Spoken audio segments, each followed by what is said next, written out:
Assalamualaikum warahmatullahi wabarakatuh.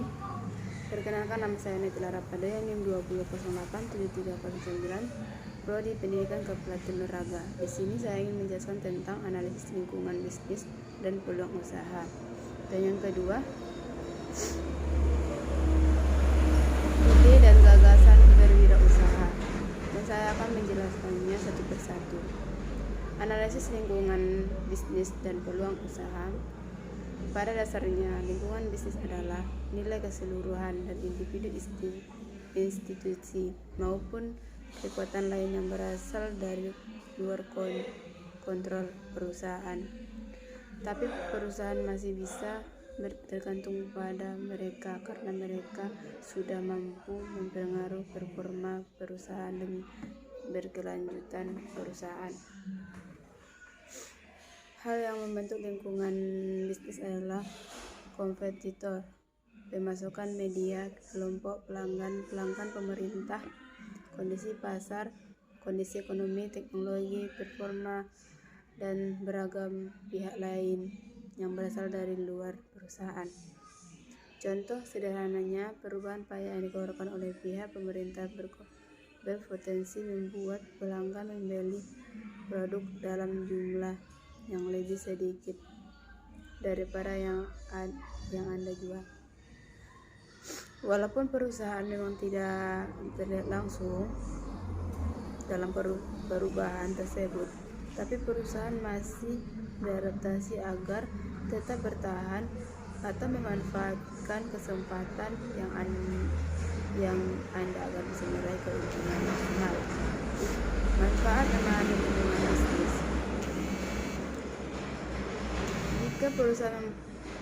Jika perusahaan mampu melakukan pemindahan yang cermat atas lingkungannya, maka perusahaan akan terbantu dalam hal memanfaatkan sumber daya yang diperlukan untuk bisnis. Membantu bisnis meningkatkan performanya. Perusahaan yang mampu memperhatikan lingkungan bisnis dengan baik bisa berkembang dengan meningkatkan performanya sesuai perubahan yang terjadi. Dengan beradaptasi dengan kekuatan eksternal, maka akan membantu perusahaan dalam meningkatkan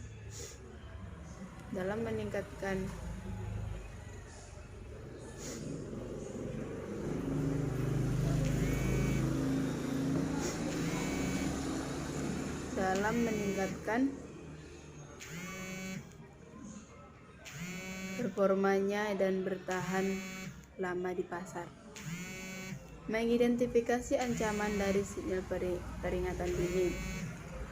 Perbisnis yang mampu memindai dan juga memahami lingkungan bisnis secara tepat waktu akan lebih mudah dalam mengatasi kendala atau kebijakan yang negatif. Contoh kasus pada pemindahan lingkungan perusahaan terjadi pada perusahaan Maruti Udyong yang memperoleh informasi kualitatif bahwa ada banyak sekali perusahaan manufaktur mobil asing yang hendak membangun bisnis di India. Bermanfaat dalam mendeteksi dan merakit sumber daya. Lingkungan bisnis membantu beradaptasi dengan perubahan yang cepat. Lingkungan bisnis membantu perencanaan dan penetapan kebijakan.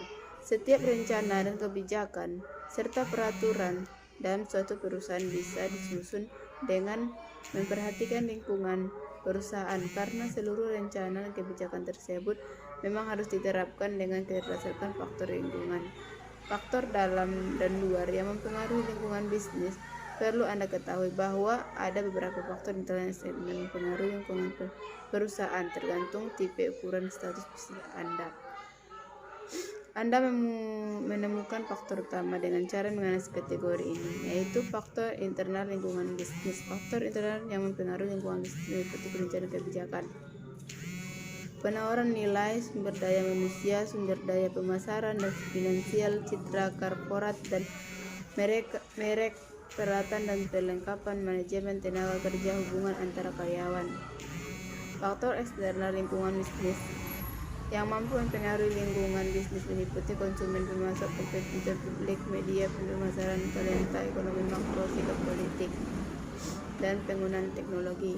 Peluang usaha adalah sebuah kesempatan yang akan didapatkan oleh orang demi mendapatkan tujuan dengan cara melakukan sebuah usaha yang memanfaatkan berbagai macam sumber daya yang memiliki peluang usaha menjadi hal yang akan paling penting untuk dilakukan sebelum membuka sebuah bisnis. Ide dan gagasan berwirausaha.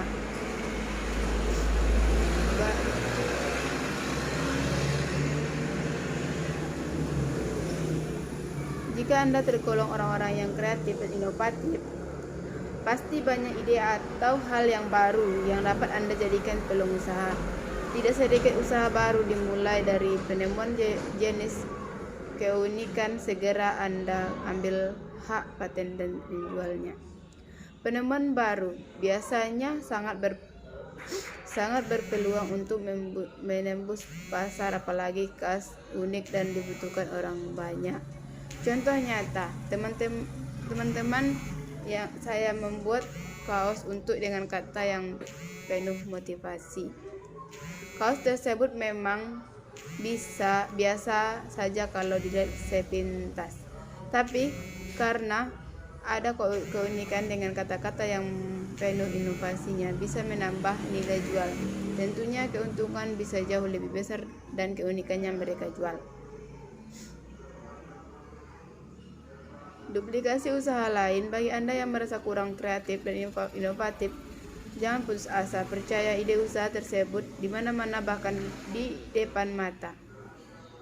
Anda harus selalu perlu membaca peluang, mengukur kompetensi, dan berani mengambil resiko. Misalnya di sekitar Anda ada di rumah makan bakmi yang cukup laris, apa salahnya Anda bersaing secara sehat di tempat yang sama dengan produk yang sama? Anda cukup menduplikasi usaha tersebut, tapi harus memberikan nilai tambah kepada konsumen seperti pelayanan, harga, kecepatan, keramahan. Contoh pelayanan yang lebih memuaskan kepada konsumen adalah memberikan air teh gratis kepada konsumen atau memberi porsi daging yang lebih banyak dibandingkan pesaing Anda. Ide yang ketiga, usaha fasilitas tambahan. Selain menduplikasi, Anda juga bisa membuka usaha dan memberikan usaha fasilitas tambahan. Tapi ini harus dengan sedikit sentuhan kreativitas. Misalnya tetangga membuka warnet, maka Anda masih bisa menyainginya dengan tambahan fasilitas atau memperluas penawaran yang ada. Anda bisa mendirikan warnet di lokasi sama. Hampir setiap waktu ada saja jenis usaha yang tren, seperti sekarang ini zamannya penyamaan komputer untuk bermain game. Dengan sedikit fasilitas tambahan, Anda pun bisa memiliki usaha dan siap untuk berhasil. Misalnya Anda bisa menyewa tempat di sekitar tempat penyewaan game zone tersebut dengan menjual minuman yang lebih tren sekarang ini. Ide yang keempat yaitu